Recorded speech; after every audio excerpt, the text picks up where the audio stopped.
welcome back to the next edition of the next installment of this grand, supersized segment or show of Seen on Screen with Ned Halaby. I'm here with Steve Mears, Pomona College Jr., talking about our favorite actors and actresses under the age of 30. And we just did our actors, and now I'm going to let you lead off with the actresses. Well, two I would actually link together, and not just because they're currently appearing together in The Other Berlin Girl, are Natalie Portman and Scarlett Johansson. The reason I put them together is because they're both in their mid-20s now.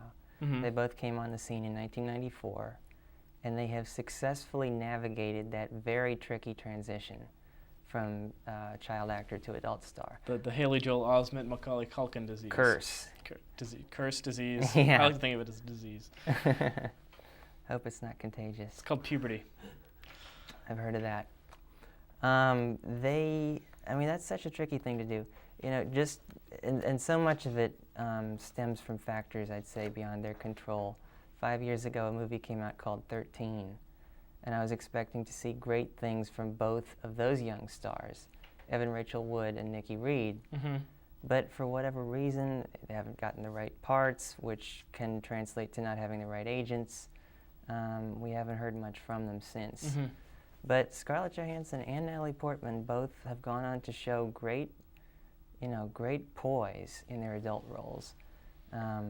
Johansson in Lost in Translation, which she followed up brilliantly with Girl with the Pearl Earring. Mm-hmm. And then Natalie Portman had that incredible year where she had Garden State in the summer and Closer in the fall. Just roles that announced their arrival in a new bracket. I have very conflicted relationships with both of those actresses. I'm not calling you back. They're not calling me back anymore. I have sent letters written in my own blood. Scarlett, Natalie, what the hell? But Scarlett Johansson is just an actress with such natural gifts.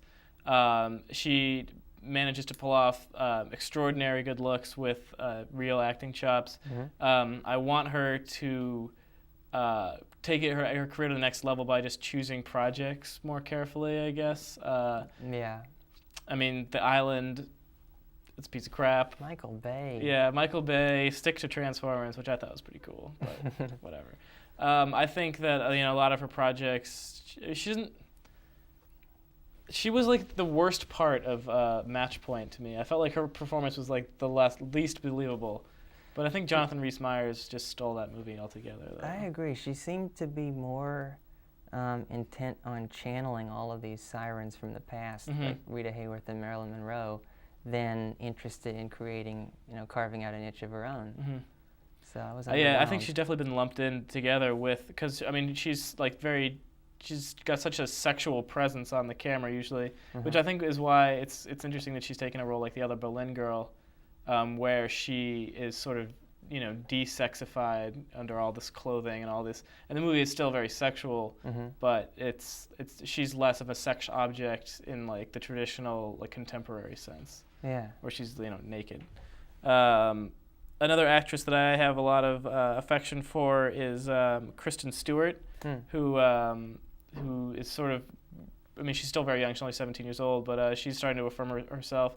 In Into the Wild, she was great. A movie called In the Land of Women, which was very not good movie, but the one with Meg Ryan? Meg Ryan, exactly. But she was great in it. I thought, another movie where she wasn't given very much to work with, but she managed to pull off all of her scenes very well, which I liked a lot. How about another one of yours? Well, this is one that I'll bet few people have heard of, but I hope that changes soon. Her name is Abby Cornish. Mm-hmm. She's Australian. She's been in a few American productions, nothing too distinguished. Elizabeth the Golden Age, A Good Year, which is the one Russell Crowe picture that nobody went to see. Ridley Scott and Russell Crowe. Yeah, brutal. Imagine that. But she did an Australian film 2 years ago called Somersault, mm-hmm. Where, for my money, she was more impressive than any of the 5 Oscar nominees for Best Actress that year. Wow. The award went to Reese Witherspoon in Walk the Line, which, is an old-fashioned star turn, but it doesn't have the texture or the nuance. I'll stop before Ned vomits. Please don't. I've been meaning to vomit.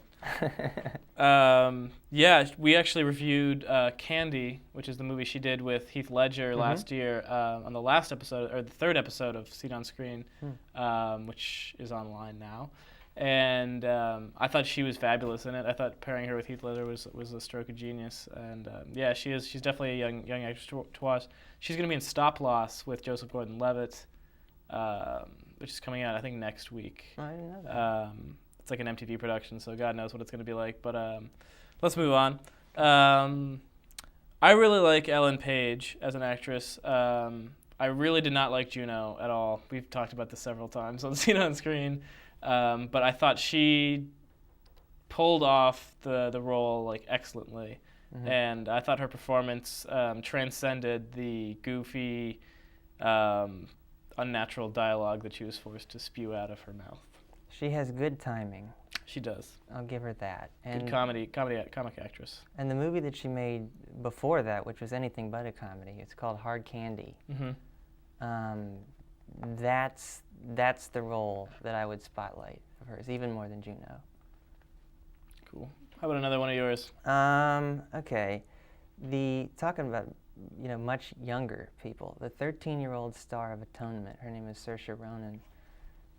She plays the young Bryony, and I thought she essentially stole the film, became one of the youngest Oscar nominees in history, and I really hope she doesn't fall victim to that curse. Did you see Atonement?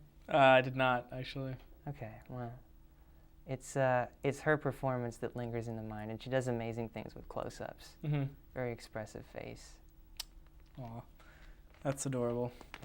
Yeah.